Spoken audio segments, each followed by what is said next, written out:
अस्सलाम वालेकुम सामीन इकराम। देखिए, ये कुदरत का कानून है कि मैं कायनात का एक उसूल बता रहा हूँ, कि एक अल्लाह का उसूल बता रहा हूँ आपको, कि हमारा किया हुआ या किसी भी इंसान का किया हुआ कभी भी अल्लाह नहीं भूलता। लोग भूल जाते हैं कि उन्होंने क्या किया, लेकिन अल्लाह नहीं भूलता। दूसरों के रास्ते में कांटे बिछोने से कभी भी फूल नहीं बनते। अल्लाह के कानून बिल्कुल सीधा है, सादा है एकदम। आपने जैसे कि अल्लाह उसका बदला देता है। अगर आप किसी के बारे में सुख चैन हमने किसी का ख़राब किया तो अल्लाह हमारा ज़रूर ख़राब करेगा। देखिए, ये ज़िंदगी में ये अटल बात है, आप सुन लीजिए बिल्कुल सही तरीके से, कि अगर हम किसी के आंसुओं की वजह बनते हैं, किसी के मामलात की वजह बनते हैं, किसी के दिल को हम दुखा देंगे, या कोई हम ऐसा काम कर देंगे कि उसको खिलाफ होगा, उसको नुकसान होगा, बहुत बड़ा नुकसान होगा, तो देखिए अल्लाह उसमें नाराज़गी अपनी ज़ाहिर करता है।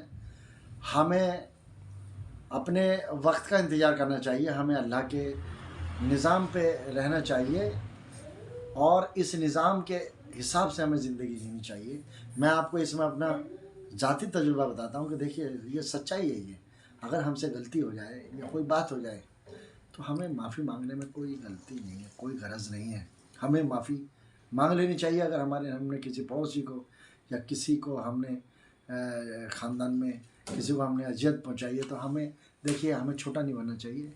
हमें उसके सामने कह देना चाहिए कि भाई देखो, ये गलत हो गया।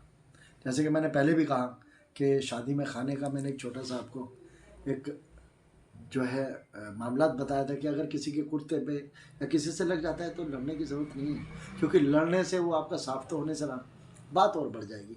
जिसने पैसा लगाया उसका मामला ख़राब हो जाएगा। तो हमें जो है सबसे ज़्यादा अपने मामलात पे ध्यान देना चाहिए। देखिए, नमाज़ें हमारी जभी कबूल होंगी जब हमारे मामलात अच्छे होंगे। दूसरे को बुराई निकालने से ज़्यादा हमें अपना भी बुराई देखनी चाहिए, और इंशाअल्लाह जब हम ऐसा करेंगे तो आप देखेंगे कि हम अल्लाह के और नज़दीक होते जाएंगे, और नज़दीक होते जाएंगे, और नज़दीक होते जाएंगे। देखिए, अलग से कुछ ऐसा नहीं आता है कि आप कोई कैप्सूल खाएंगे और अल्लाह के नज़दीक होते जाएंगे। हमने इन्हीं हाथों से, इसी ज़बान से और इसी दिमाग से और इन्हीं अपने शरीर से लोगों को फ़ायदा करना है जितना हो सकता है। हमें ये नहीं सोचना है कि हमारे से हो रहा है, हमारे से नहीं, अल्लाह करा रहा है, हम ज़रिया बन रहे हैं, क्योंकि ये असबाब की दुनिया है। इस असबाब की दुनिया में एक दूसरे से लोग जुड़े हुए हैं, तो जितना हो सके एक दूसरे का फ़ायदा कीजिए। उसके फ़ायदे में इंशाअल्लाह हमारा फ़ायदा